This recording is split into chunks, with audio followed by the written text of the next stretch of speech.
Hello, my name is Jessica Hathcock, and today I'll be demonstrating for you the Seesaw app, which is available on Android and iOS devices. It can also be used on the computer.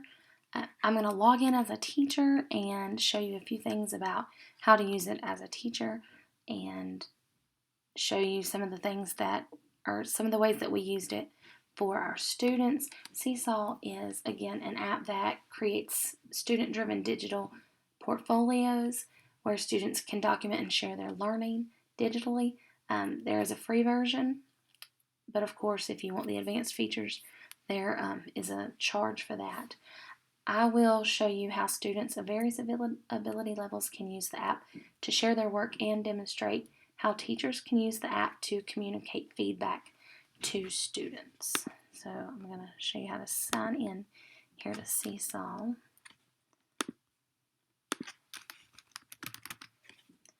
Of course, you want to create an account.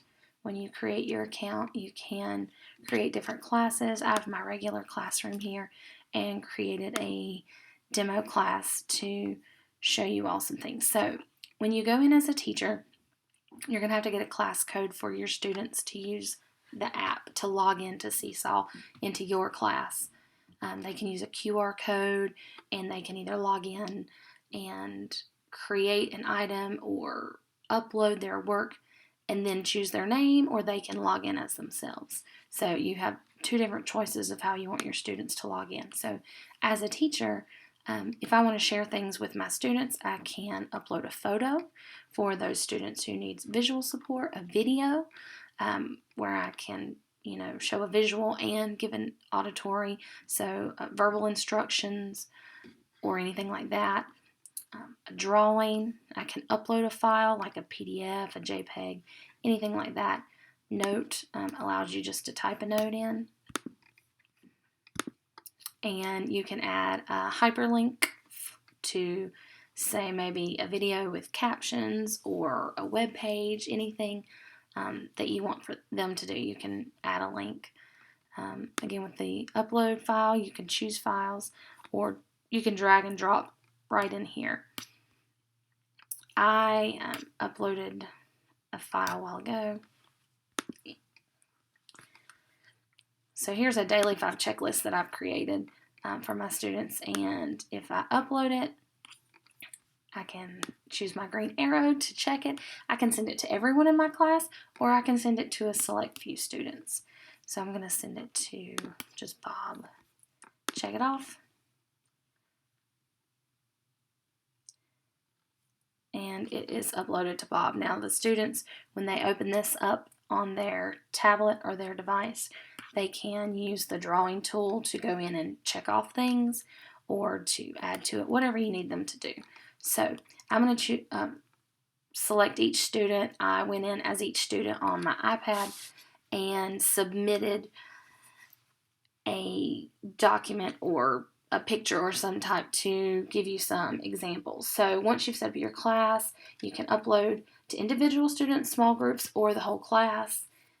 You could do a video recording, say, of spelling words, where they could each take their test individually whenever they had time instead of doing a whole class test.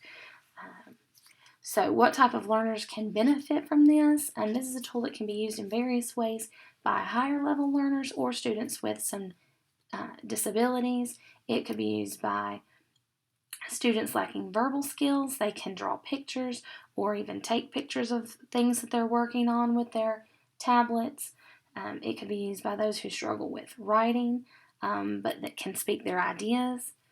It can be used to help promote reading skills. There is a way to respond back to students if they submit a work, and I'll click on each one of these, but when they submit something, you can comment back by typing a comment or by recording yourself responding. So if I click on Joe, I can see the work that he submitted. That's something that I turned into him.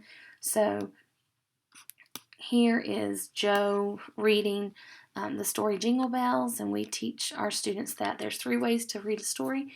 They can read the pictures, the words, or retell the story. And so if they wanted to, if you had a student who struggled with reading, they could open a book and either retell the story based on the pictures to you, or they could just, read the pictures, make up the story as they go along, whatever they want it to be. But they're getting that practice of what reading should sound like, and hopefully seeing some words and maybe making connections. So, of course, if I wanted to comment, I can come down here and I can enter a comment. You did a wonderful job. And I can also, had I not typed anything in, I can click on the microphone and I can record myself speaking to them. And so for a lot of my students, what I would do is I would type my comment, then go in, create another comment, and record myself speaking so that they could listen and see the words at the same time. Again, to help support those reading skills so that they're seeing and hearing words at the same time. Jane here has a picture, and so if you have students who maybe they're not very good at writing, but they have great ideas and they can sketch a little picture out, then they can take a picture, or take a picture of their drawing, or they could even just go in on theirs and create a drawing, and then they can record themselves telling the story. So here I had Jane record a voice, an audio file telling the story of what this picture is. And then, of course, when you have time, you could go sit down and help them, get those thoughts and those words down onto paper. So here I typed in a message and then I recorded myself reading this. That's a great job, Jane. So both of those are options. I think that's a great source of feedback for your students who are struggling with reading.